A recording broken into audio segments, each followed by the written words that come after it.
Perkenalkan, kami dari kelompok Kolej Kimia yang beranggotakan saya, Velia Kisah Sebakti, nomor absen 22. Saya Aurelia Luna, nomor absen 04. Saya Kiran Alia, nomor absen 12. Saya Keisha Rizkia, nomor absen 11. Dan teman kita yang bernama Xavier Fawas, nomor absensi 10. Jadi kami hari ini akan menjelaskan tentang koloid. Apa itu koloid? Jadi simak video kita. Enjoy the video. Sebelum bahas ke sistem koloidnya, kita harus membahas tentang sistem dispersi. Apa itu sistem dispersi? Jadi secara bahasa sistem dispersi artinya penyebaran zat. Kemudian secara istilah adalah suatu sistem di mana suatu zat menyebar secara merata ke dalam zat lain.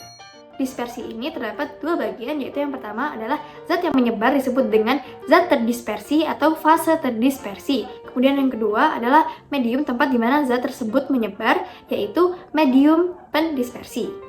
Kemudian dalam sistem dispersi ini terbagi menjadi 3, yaitu yang pertama adalah larutan, yang kedua adalah koloid yang akan kita bahas, yang kemudian yang terakhir ada suspensi. Kemudian selanjutnya kita akan bahas tentang perbedaan dari ketiga sistem dispersi yang telah saya sebutkan, yaitu yang pertama adalah suspensi, yang kedua adalah koloid, dan yang terakhir adalah larutan. Dimana kalian bisa melihat dalam tabel berikut, dimana suspensi ini memiliki ukuran partikel lebih dari 100 nanometer. Yang kedua adalah koloid memiliki ukuran 1-100 nanometer. Dan yang terakhir adalah larutan yang memiliki ukuran kurang dari 100 nanometer. Yang kemudian adalah bentuk fisik, di mana suspensi ini memiliki bentuk fisik yang keruh dan dapat dilihat oleh mata. Yang kedua adalah koloid yang hanya dapat dilihat oleh zat yang terdispersi hanya dapat dilihat oleh mikroskop ultra. Terakhir adalah larutan yang zat yang terdispersi tidak dapat untuk dilihat dengan mikroskop ultra. Yang ketiga adalah kestabilan jika didiamkan. Yang pertama adalah suspensi, yaitu dia tuh mudah mengendap dan tidak stabil. Yang kedua adalah koloid, dia ini sukar untuk terpisah dan cenderung stabil. Kemudian yang ketiga adalah larutan yang sangat stabil dan tidak mungkin terpisah. Yang terakhir adalah cara pemisahannya. Yang pertama adalah suspensi yang dapat dipisahkan dengan cara filtrasi. Yang kedua dan yang ketiga yaitu koloid dan larutan itu tidak dapat dipisahkan. Kemudian kita akan bahas tentang nama-nama dan jenis-jenis koloid. Yang pertama, di mana medium pendispersinya adalah benda padat.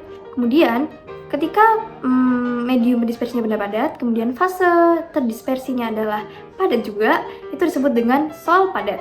Yang kemudian memiliki contoh seperti mutiara dan kaca warna. Yang kedua adalah medium pendispersinya adalah benda padat, kemudian fase terdispersinya adalah cair, disebut dengan emulsi padat dengan contoh seperti keju dan mentega. Kemudian yang terakhir, di mana medium pendispersinya adalah padat, kemudian fase terdispersinya adalah gas, disebut dengan buih padat. Yang seperti contoh adalah batu apung dan kerupuk. Kemudian yang kedua, kita akan bahas tentang medium pendispersinya adalah benda cair, di mana ketika fase terdispersinya adalah benda padat, kemudian medium pendispersinya adalah benda cair, itu disebut dengan sol, yaitu contohnya adalah seperti pati dalam air, cat, dan jelly. Kemudian yang kedua, di mana medium pendispersinya adalah benda cair, kemudian fase dispersinya adalah benda cair juga, itu disebut dengan emulsi, di mana contohnya adalah susu, mayones, dan santan. Kemudian yang terakhir adalah medium pendispersi, yaitu di mana ketika medium pendispersi adalah gas. Dan zat yang terdispersi hanya ada dua, yaitu padat dan cair. Ketika padat, itu akan menghasilkan aerosol padat yang kemudian memiliki contoh seperti asap dan debu. Kemudian yang kedua, ketika zat terdispersinya adalah cair, yaitu akan menghasilkan aerosol cair yang kemudian memiliki contoh seperti awan dan kabut. Nah, berikutnya kita akan bahas tentang sifat-sifat koloid yang akan dibahas oleh teman-teman saya. Selanjutnya, kita akan membahas tentang sifat-sifat koloid. Yang pertama, yaitu efek Tyndall. Efek Tyndall merupakan peristiwa penghamburan cahaya oleh partikel-partikel koloid. Nah, koloid memiliki partikel yang ukurannya cukup besar, sehingga ia bisa menghamburkan cahaya. Begitu juga dengan suspensi. Berbeda halnya dengan partikel larutan yang ukurannya sangat kecil, sehingga tidak bisa menghamburkan cahaya. Contoh dari efek Tyndall yaitu sorot lampu mobil di daerah berkabut dan juga adanya warna pelangi. Yang kedua yaitu gerak Brown. Gerak Brown merupakan gerakan partikel koloid dengan lintasan lurus dan arah yang acak. Bahasa gampangnya yaitu gerak zigzag tidak beraturan partikel-partikel koloid. Nah, Gerak Brown ini terjadi karena tumbukan antara partikel terdispersi dengan medium pendispersinya. Gerakan ini terjadi secara berulang-ulang karena ukuran partikel terdispersi yang relatif lebih besar dibandingkan medium pendispersinya. Gerak Brown mengakibatkan partikel-partikel koloid relatif stabil atau tidak mengendap, karena dengan adanya gerakan secara terus-menerus mengakibatkan pengaruh dari gaya gravitasi menjadi kurang berarti. Contoh dari gerak Brown ini yaitu gerakan partikel debu di udara. Yang ketiga yaitu absorpsi. Absorpsi merupakan peristiwa penyerapan muatan oleh partikel-partikel koloid. Tegangan permukaan partikel koloid yang tinggi mengakibatkan partikel yang menempel akan cenderung dipertahankan pada permukaannya. Hal ini menyebabkan partikel koloid bermuatan. Jika partikel koloid mengabsorpsi ion yang bermuatan positif, maka koloid tersebut bermuatan positif. Dan sebaliknya, jika partikel koloid mengabsorpsi ion yang bermuatan negatif, maka koloid tersebut menjadi bermuatan negatif. Peristiwa absorpsi mengakibatkan partikel koloid bermuatan listrik. Jika koloid diletakkan dalam medan listrik, maka partikelnya akan bergerak menuju kutub muatan listrik yang berlawanan dengan muatan partikel koloid tersebut. Peristiwa ini disebut dengan elektroforesis, di mana partikel koloid bergerak dalam medan listrik. Koloid-koloid logam atau basa umumnya mengabsorpsi ion positif sehingga menjadi bermuatan positif. Sedangkan arsenik trisulfida dan kelompok koloid sulfida lainnya umumnya mengabsorpsi ion bermuatan negatif sehingga menjadi koloid negatif. Contoh dari sifat absorpsi koloid ini yaitu penggunaan deodoran pada ketiak dan juga cara kerja alat penyaringan debu atau polusi pabrik. Kemudian sifat selanjutnya dari koloid adalah koagulasi. Koagulasi adalah proses penggumpalan partikel koloid. Karena koloid bermuatan, jika dihubungkan dengan muatan sejenis, akan tolak-menolak sehingga tidak akan menggumpal. Namun, lain halnya jika muatan koloid tersebut dinetralkan. Sehingga tidak ada lagi tolak-menolak, sehingga koloid bisa saling menyatu atau berkelompok, sehingga terjadi koagulasi. Yang artinya, koagulasi terjadi jika koloid dinetralkan atau tidak bermuatan. Nah, koagulasi bisa terjadi karena beberapa faktor. Yang pertama, penambahan elektrolit.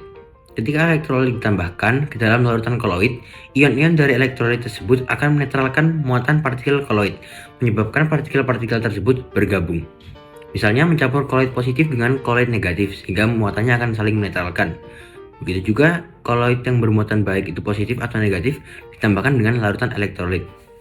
Kemudian faktor lainnya adalah pemanasan. Suhu tinggi dapat meningkatkan energi kinetik partikel koloid sehingga partikel-partikel tersebut bertabrakan lebih sering dan menyebabkan koagulasi. Contohnya telur, karena dipanaskan maka telur akan menggumpal. Selain itu bisa juga dengan proses pembusukan, pengadukan, atau pendinginan. Sifat kelima pada koloid yaitu kestabilan koloid, di mana untuk menjaga kestabilan pada koloid dapat dilakukan cara-cara berikut, yaitu yang pertama, menghilangkan muatan koloid, dan yang kedua, penambahan stabilisator koloid. Yang pertama, menghilangkan muatan koloid. Gimana sih caranya? Caranya dengan proses dialisis. Apa sih proses dialisis itu? Proses dialisis memasukkan koloid ke dalam muatan semi permeable. Nah, membran ini mempunyai pori-pori yang mampu ditembus oleh ion-ion, tetapi tidak bisa ditembus oleh koloid. Sehingga ketika kantung semi-permeable tersebut dimasukkan ke dalam air, ion-ion yang keluar akan terbawa oleh aliran air. Sedangkan koloidnya akan tetap berada di kantung semi-permeable tersebut. Yang kedua, penambahan stabilisator koloid. Penambahan suatu zat ke dalam sistem koloid dapat meningkatkan kestabilan koloid, misalnya dengan emulgator dan koloid pelindung. Emulgator adalah zat yang ditambahkan ke dalam suatu emulsi yang bertujuan untuk menjaga koloid agar tidak mudah terpisah. Contohnya yaitu penambahan sabun ke dalam campuran minyak dan air. Koloid pelindung adalah koloid yang dimasukkan ke dalam sistem koloid agar menjadi stabil. Contohnya yaitu memasukkan gelatin pada es krim agar es krim tidak cepat memisah. Nah, sifat koloid yang terakhir adalah koloid liofil dan koloid liofob. Apa arti dari koloid liofil dan koloid liofob? Jadi sebenarnya koloid liofil itu artinya cinta cairan dan liofob berarti takut cairan dari fobia. Koloid liofil, cinta cairan, adalah sistem koloid di mana partikel koloid memiliki afinitas yang kuat terhadap medium pendispersi, terutama cairan seperti air. Dalam koloid liofil ada ikatan fisik atau kimia yang kuat antara partikel koloid dan medium. Hal ini membuat koloid liofil stabil secara alami, bahkan tanpa penambahan stabilizer atau perlakuan khusus. Contoh dari koloid liofil adalah sol protein, sol kanji, atau gelatin dalam air. Karena partikel koloid liofil sangat terhidrasi atau terkait dengan medium, mereka lebih sulit mengalami koagulasi. Sistem koloid ini sering ditemukan dalam proses biologis seperti struktur protein dalam tubuh dan digunakan dalam industri makanan atau obat-obatan. Kemudian, koloid liofob dari fobia, takut cairan. Koloid liofob adalah sistem koloid di mana partikel-partikel koloid tidak memiliki afinitas yang kuat terhadap medium pendispersi.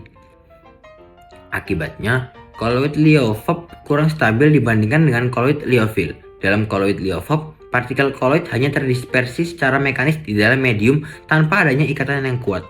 Oleh karena itu, koloid ini lebih mudah mengalami koagulasi karena partikel-partikelnya tidak terstabilkan oleh medium.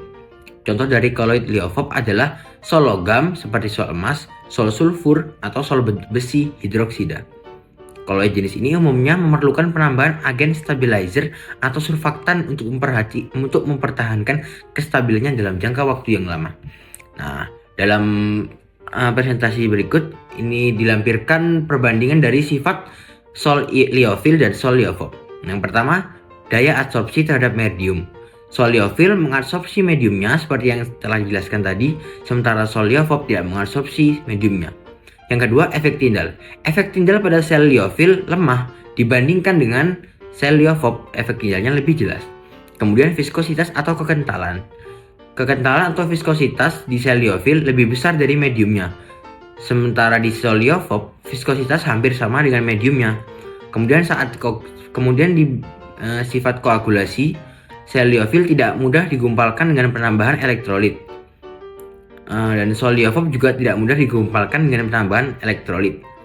Nah, kemudian contoh dari sol liofil adalah protein, sabun, detergen, agar-agar, kanji, dan gelatin yang telah dijelaskan tadi. Kemudian contoh dari sel liofob adalah susu, mayones, sol belerang, sol sulfida, dan sol logam. Kemudian pembuatan koloid. Pembuatan koloid dibagi menjadi dua cara utama, yakni yang pertama cara dispersi, yang kedua cara kondensasi. Kita akan membahas cara dispersi terlebih dahulu. Cara dispersi dibagi menjadi 4. Yang pertama dispersi langsung atau mekanik. Cara ini dilakukan dengan memperkecil zat terdispersi sebelum didispersikan ke dalam medium pendispersi. Ukuran partikel dapat diperkecil dengan menggiling atau menggerus partikel sampai ukuran tertentu. Sebagai contoh adalah pembuatan sol belerang dalam air. Yang kedua, homogenisasi. Pembuatan susu kental manis yang bebas kasein dilakukan dengan mempercampurkan serbuk susu skim ke dalam air di dalam mesin homogenisasi sehingga partikel-partikel susu berubah menjadi partikel seukuran koloid. Emulsi obat pada pabrik obat juga dilakukan dengan proses homogenisasi menggunakan mesin homogenisasi. Yang ketiga, peptisasi. Proses peptisasi dilakukan dengan cara memecah partikel-partikel besar, misalnya suspensi, gumpalan, atau endapan dengan menambahkan zat pemecah tertentu. Sebagai contoh, endapan AlOH3 akan berubah menjadi koloid dengan menambahkan AlCl3 ke dalamnya. Kemudian yang cara keempat adalah busur Bredig. Busur Bredig adalah suatu alat khusus yang digunakan untuk membentuk koloid logam. Proses ini dilakukan dengan cara meletakkan logam yang akan dikoloidkan pada kedua ujung elektrode, kemudian diberi arus listrik yang cukup kuat sehingga terjadi loncakan bunga api listrik. Suhu tinggi akibat adanya loncatan bunga api listrik mengakibatkan logam akan menguap dan selanjutnya terdispersi ke dalam air membentuk suatu koloid logam. Nah, yang kedua adalah cara kondensasi, lanjutan dari cara dispersi. Cara kondensasi dilakukan dengan mengubah suatu larutan menjadi koloid. Proses ini umumnya melibatkan reaksi-reaksi kimia menghasilkan zat-zat yang menjadi partikel terdispersi. Cara kondensasi dibagi menjadi 3. Yang pertama, reaksi hidrolisis direaksikan dengan air, reaksi redoks, reaksi oksidasi dan reduksi. Yang ketiga, pertukaran ion. Dapat dilihat ada 3 contoh. Yang pertama, pembuatan sol FeOH3 dengan memanaskan larutan FeCl3. Dapat dilihat. Kemudian yang kedua, pembuatan sol belerang dengan cara mengalirkan gas H2S ke dalam larutan SO2. Dan yang ketiga, pembuatan sol AS2S3 dengan mengalirkan gas H2S ke dalam larutan tersebut AS2O3. Selanjutnya yaitu proses pembuatan koloid. Pada kesempatan kali ini, saya sebagai perwakilan kelompok 4 akan membuat agar-agar. Simak video berikut. Alat dan bahan yang diperlukan yaitu alatnya panci, sendok, dan gelas takar. Sedangkan bahannya yaitu bubuk agar-agar, air, dan gula.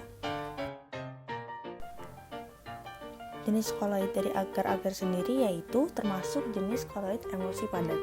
Emulsi padat sendiri yaitu koloid yang memiliki fase terdispersi cair dan medium pendispersi padat.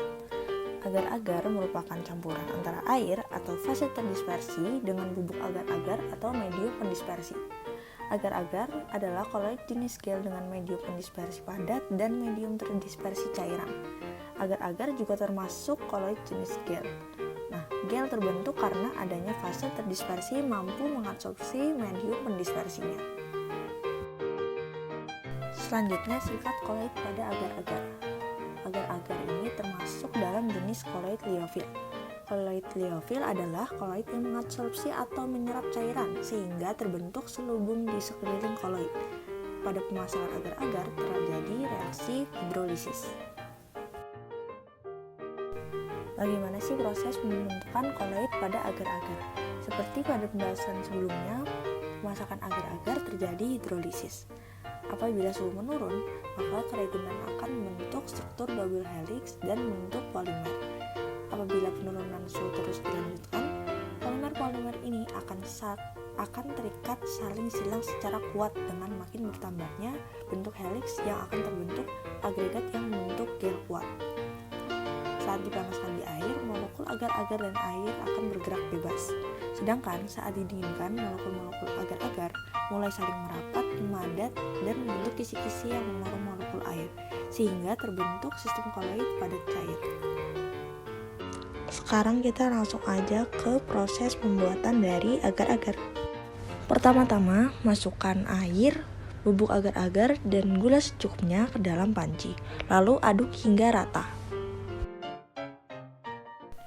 Kemudian nyalakan kompor lalu biarkan larutan agar-agar diaduk sampai mendidih. Setelah mendidih, pindahkan larutan agar-agar ke dalam wadah lalu dibiarkan hingga dingin.